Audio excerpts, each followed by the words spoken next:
Bom dia a todos. Bem-vindos a mais um Clube do Livro. Meu nome é Heloísa Barros Pessoa, eu sou R1 em Cardiologia Pediátrica da Cardioped Brasil e essa apresentação é parte do programa de residência em Cardiologia Pediátrica. Hoje, dando continuidade, então, aos capítulos do livro Heart Disease, o capítulo de hoje são os defeitos do septo atrial. O autor inicia dizendo que os defeitos do septo atrial originam-se em locais específicos do septo e são nomeados de acordo com sua origem embrionária.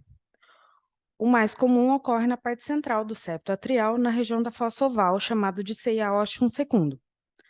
Outros incluem aqueles da região do coxim endocárdico, a CIA ósseum primum, do septo do seio venoso, CIA seio venoso, e na região do ósseo do seio coronário, CIA seio coronário.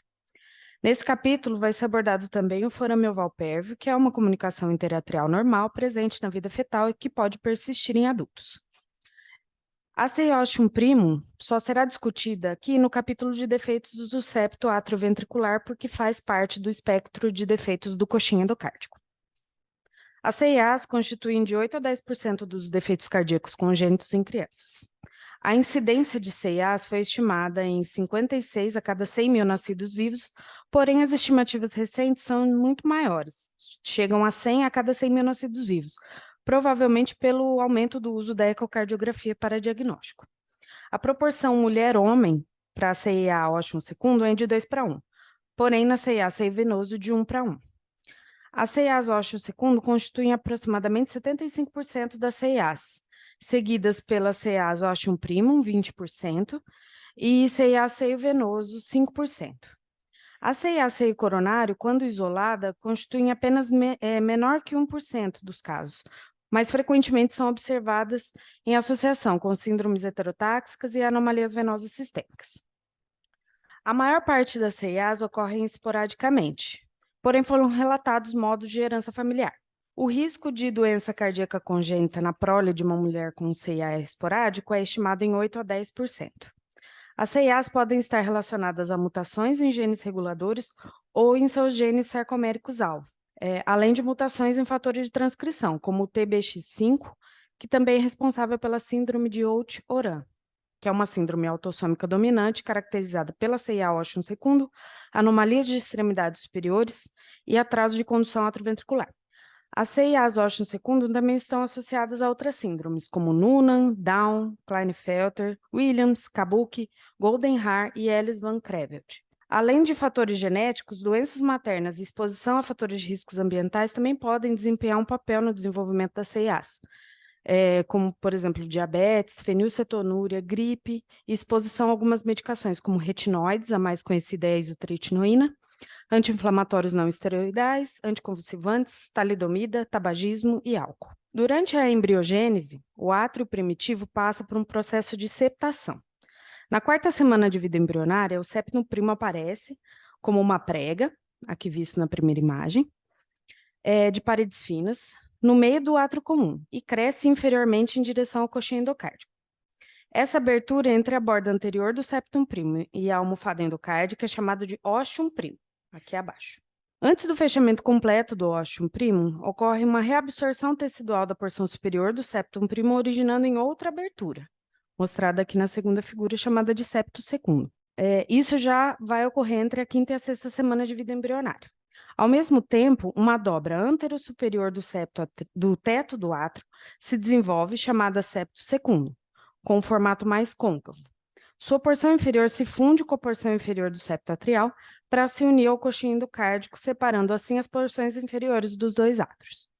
Já a porção superior do septo secundum forma uma partição incompleta que cobre o ósseum secundum, resultando aqui na abertura chamada de fossa oval. Durante a vida fetal, o fluxo da veia cava inferior é desviado em direção ao forame oval e esse sangue passa do átrio direito para o átrio esquerdo. Essa comunicação normalmente se fecha aqui ao nascimento, como resultado da fusão do septo primum e do septo secundum. No entanto, essa comunicação pode persistir em 25 a 30% dos adultos. Esse é um diagrama esquemático mostrando, então, a localização de vários tipos de CIA, né? Que a gente tem a veia cava superior, veia cava inferior, o átrio direito, ventrículo direito e a via de saída do ventrículo direito. O número 1 representa a CIA ósseum secundum, que pode ser única ou com fenestrações. Número 2, a CIA ósseum primo. Número 3, ACE venoso. E a número 4, CIA-seio coronário. Esse é um desenho esquemático, né, acima de uma CIA ósseo segundo e a anatomia do septo interatrial vista aqui do átrio direito, representando então uma CIA com a ausência de grande parte da lâmina da fossa oval. A CIA ósseo segundo ocorre na parte central, então, do septo atrial, na região da fossa oval, como um resultado de tecido valvar deficiente ou uma reabsorção ectópica ou excessiva do septum primo ou um crescimento deficiente do septo segundo. Esses defeitos geralmente são únicos, como mostrado aqui, mas podem ocorrer fenestrações, como mostrado aqui ao lado. Agora, um desenho esquemático da CIA-seio venoso superior, aqui nessa imagem, e aqui abaixo uma figura mostrando, então, uma visão do átrio direito, podendo-se observar, então, a cânula venosa superior, introduzida distalmente, próximo da veia inominada, o catéter central na desembocadura da veia cava superior e o aspirador através do defeito, então, aspirando o átrio esquerdo. Os defeitos do seio venoso, eles ocorrem fora das margens da fossa oval e se relacionam às conexões venosas do átrio direito. A reabsorção ectópica ou incompleta do seio venoso resulta, então, de uma deficiência da parede que separa as veias pulmonares direitas da veia cava superior, veia cava inferior e átrio direito, resultando, então, nessa CIA. Menos frequente, um defeito semelhante pode ocorrer, então, na região inferior à fossa oval relacionada à veia cava inferior. Na CIA-seio coronário, o defeito vai estar no local do ósseo do seio coronário anterior e inferior à fossa oval, tá aqui em cima. O defeito do seio coronário, basicamente a ausência do seu teto, resulta na falha do desenvolvimento da parede entre o átrio esquerdo e o seio coronário. Pode haver um deslocamento completo ou parcial do seio coronário, resultando então em uma comunicação direta com o átrio esquerdo. Quase sempre essa anomalia está associada a uma veia cava esquerda persistente. As CIAs, elas podem ocorrer isoladamente, mas elas são frequentemente associadas a outros defeitos congênitos, inclusive fazendo com que a presença dessa CIA seja crucial para a sobrevivência, em alguns casos, como a síndrome do coração esquerdo hipoplásico, a transposição das grandes artérias, atresia tricúspide e drenagem anômala total de veias pulmonares. Essa última está presente em quase 90% dos pacientes com CIA-seio venoso. Embora a estenose valvar pulmonar tenha sido frequentemente associada a CIA, o aumento do gradiente através da válvula pulmonar pode estar relacionado com o fluxo e não necessariamente devido a uma válvula anormal. A CIA-seio coronário, então, são comumente associadas às veias cava esquerda persistente e a CIA ósseo segundo também foi relatada com associação à cardiomiopatia hipertrófica não compactada e apical. A síndrome de Lutten-Bacher é a associação de uma CIA com uma estenose mitral de origem reumática. Como resultado da estenose mitral, o shunt esquerda-direita através da CIA é aumentado. A CIA geralmente é grande e sem restrições. Portanto, a magnitude desse shunt no nível atrial vai estar diretamente relacionada ao grau de obstrução dessa válvula mitral. Durante a vida fetal, a maior parte do sangue que chega no átrio esquerdo passa pelo forame oval, uma vez que há um fluxo mínimo para os pulmões. Depois do nascimento, que os pulmões se expandem e o fluxo sanguíneo pelo pulmão aumenta também o retorno venoso pulmonar para o átrio esquerdo e faz com que a pressão atrial esquerda exceda a pressão do átrio direito, formando então o fechamento funcional do forame oval. A fisiologia intraútero ela não é alterada na presença de uma CIA, mas ao contrário do FOP, quando a CIA geralmente não se fecha com essas alterações hemodinâmicas após o nascimento. As consequências fisiológicas de uma CIA dependem da magnitude e duração do shunt e da sua interação com o leito vascular pulmonar. O principal determinante da magnitude e da direção do shunt é a complacência relativa dos ventrículos. Durante o período de transição neonatal, à medida que a resistência vascular pulmonar cai, a parede do ventrículo direito fica mais fina e mais complacente do que a do ventrículo esquerdo e ocorre então um aumento do shunt esquerda-direita. A magnitude e a quantidade do shunt variam então com o ciclo respiratório. Durante a inspiração, a pressão intratorácica cai e há uma diminuição do shunt esquerda-direita através da CIA. Por outro lado, durante a expiração, quando a pressão intratorácica aumenta, ocorre um aumento do shunt. CIAs com grandes shunts resultam em sobrecarga de volume e dilatação de câmaras direitas. O anel tricúspide pulmonar podem se dilatar e se tornar incompetentes. O ventrículo direito sobrecarregado de volume altera a configuração diastólica do ventrículo esquerdo e faz com que haja um arqueamento septal para a esquerda. E essa geometria do ventrículo esquerdo anormal pode resultar em um prolapso da válvula mitral ou um movimento sistólico superior do folheto mitral. Com o resultado do aumento do fluxo para os pulmões, as artérias pulmonares, os capilares e as veias ficam dilatados e pode haver hipertensão arterial pulmonar relacionada a esse fluxo. Bom, em geral, a maioria dos defeitos não reparados abaixo de 5 milímetros, que foram reconhecidos durante a infância, tem probabilidade de fechar espontaneamente. Mas aqueles maiores de 8 a 10 milímetros provavelmente não vão fechar espontaneamente. Se não for abordado, se não for resolvido, com o tempo isso pode levar a uma hipertrofia medial das artérias pulmonares e muscularização das arteríolas, resultando então numa doença obstrutiva vascular pulmonar e síndrome de Eisenmenger. Essa doença vascular pulmonar se torna progressiva e irreversível e a resposta aguda aos vasodilatadores durante um cateterismo é útil para determinar essa reversibilidade, mas alguns casos ainda podem cair numa zona indeterminada. Mais tarde, na história natural da doença, as arritmias atriais na forma de fibrilação atrial e flutter, ou menos comumente uma ataque supraparoxística, podem contribuir para a morbidade e mortalidade dos pacientes. A maioria dos pacientes com CIA é assintomática, pode permanecer sem diagnóstico por um tempo. Alguns bebês podem ter características de hiperfluxo pulmonar, infecções respiratórias recorrentes e retardo de crescimento. As crianças maiores podem ter fadiga leve ou dispneia, que podem piorar com a idade. Os adultos, a piora do quadro clínico tem sido atribuída a uma diminuição da complacência do ventrículo esquerdo secundária à doença arterial coronariana ou hipertensão, uma vez que resulta de um aumento do shunt esquerda-direita, insuficiência do ventrículo direito, arritmias atriais e pressão arterial pulmonar elevada. Já em pacientes com síndrome de Eisenmenger, podem ter cianose e síncope aos esforços. Em geral, a inspeção e a palpação no exame físico são normais. A cianose pode ocorrer por vários mecanismos, no lactente, devido à insuficiência ou obstrução da via de saída do ventrículo direito, em adultos, devido à resistência vascular pulmonar aumentada e inversão do shunt, em pacientes com CIA tipo seio coronário, quando associado a uma persistência de veia cava esquerda drenando no seio coronário, e pacientes com átrio único que apresentam uma mistura de sangue venoso e arterial suficiente para provocar uma cianose. O achado auscultatório típico da CIA é o desdobramento amplo e fixo da segunda bulha. O desdobramento largo, porém não fixo, é comum na posição supina, sendo então melhor avaliar o paciente ou sentado ou em pé. Se o desvio da esquerda para a direita é moderado a grave, está associado a um sopro sistólico pulmonar que começa logo depois da primeira bulha, numa forma crescendo e decrescendo em graus variados. O sopro se explica pela rápida ejeção de grande volume sistólico do ventrículo direito para o tronco pulmonar que já está dilatado, terminando antes da segunda bulha. O frêmito, se estiver presente, faz suspeitar de um desvio grave ou de estenose pulmonar.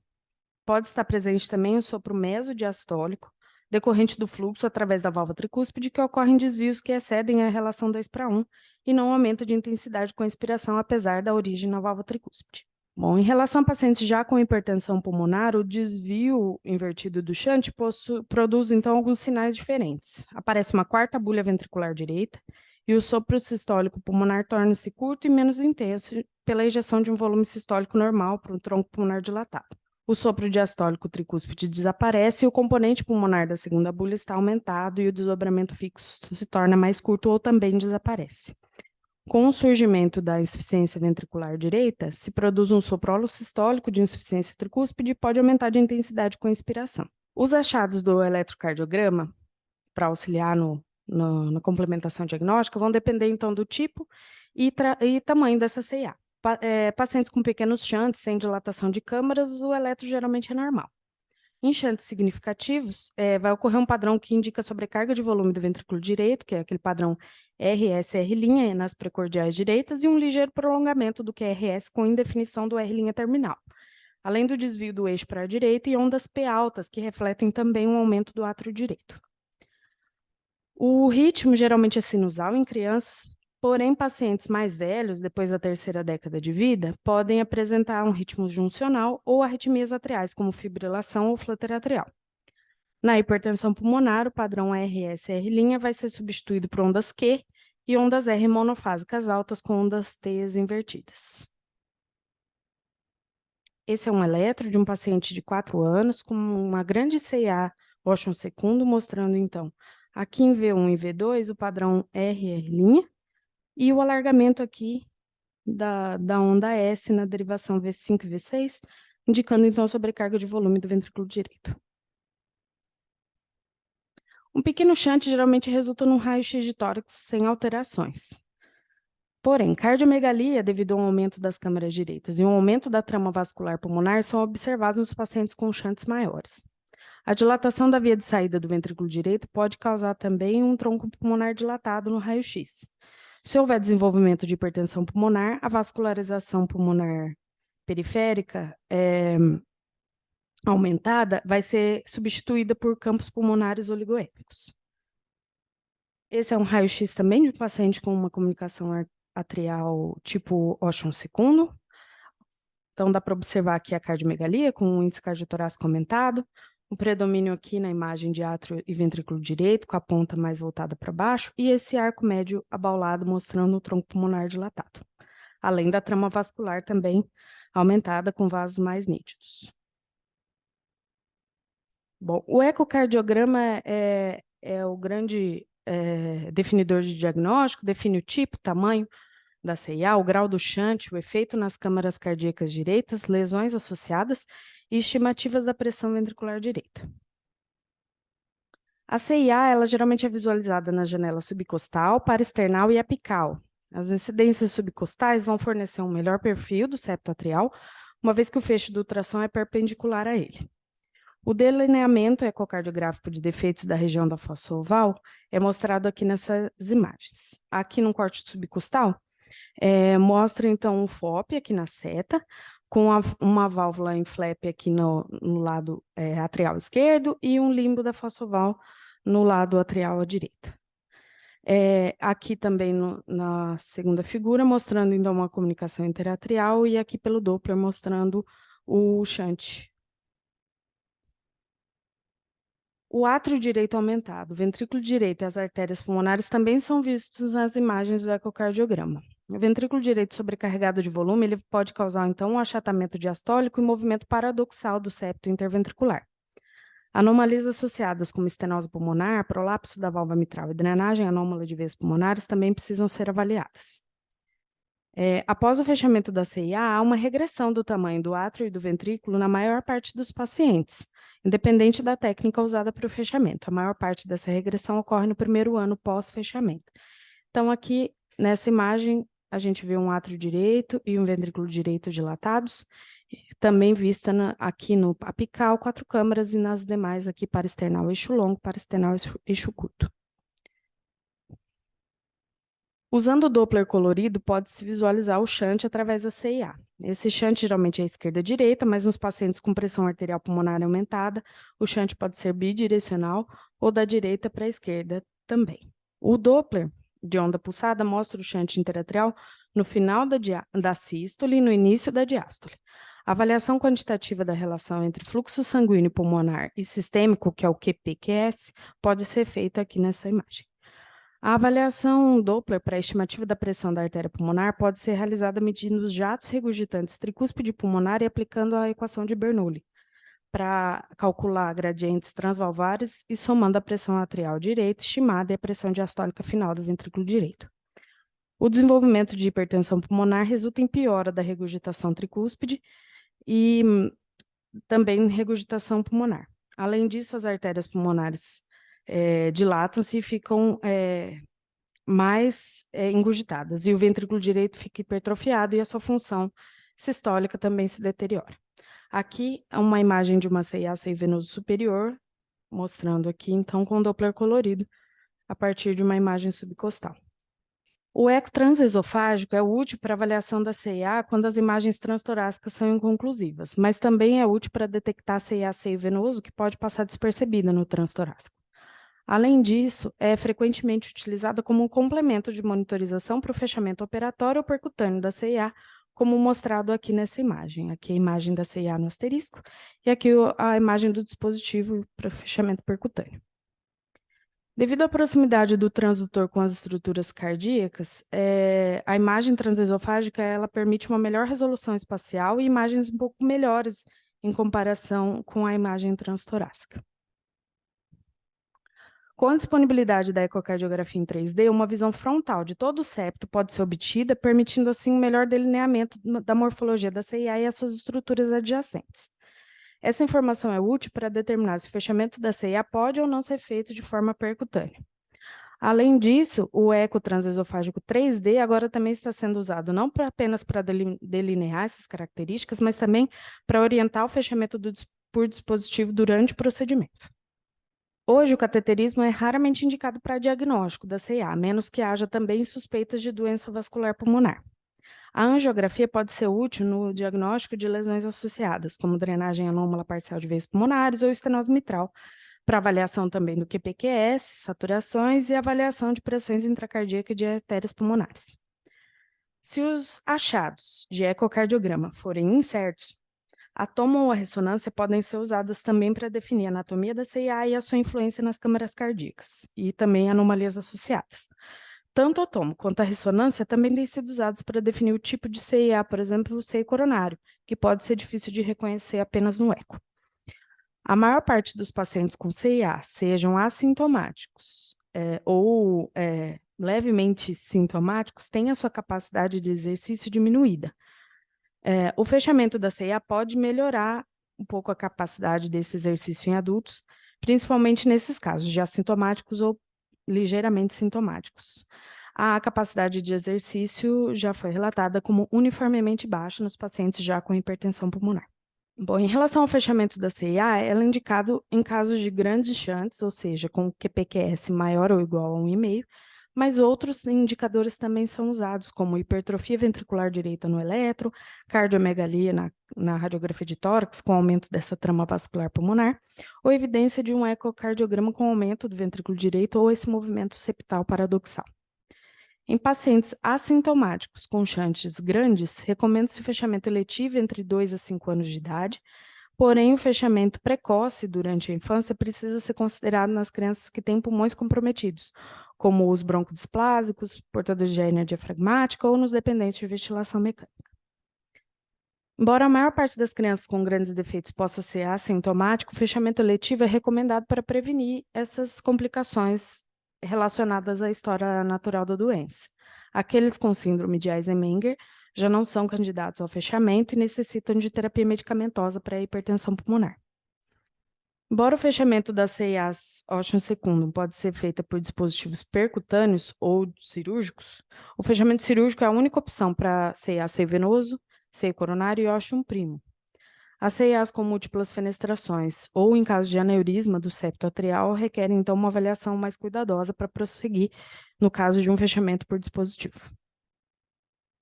Em relação ao fechamento cirúrgico, para CIAs pequenas a moderadas, é possível ser feito o fechamento direto com sutura direta, né? Se a CIA for muito grande, o fechamento por PET, pelo adesivo pericárdico autólogo, é feito e o uso desse adesivo pericárdico eliminou a necessidade do uso de materiais protéticos, minimizando, teoricamente, os riscos de tromboembolismo e endocardite. A maior parte dos pacientes que fecham a CIA Ostium secundum durante a infância tem evolução sem complicações, com ritmo cardíaco normal e capacidade de exercício normais. Já quando o reparo é feito de forma tardia, ele é associado a morbidade significativa, incluindo fibrilação atrial, AVC e insuficiência cardíaca.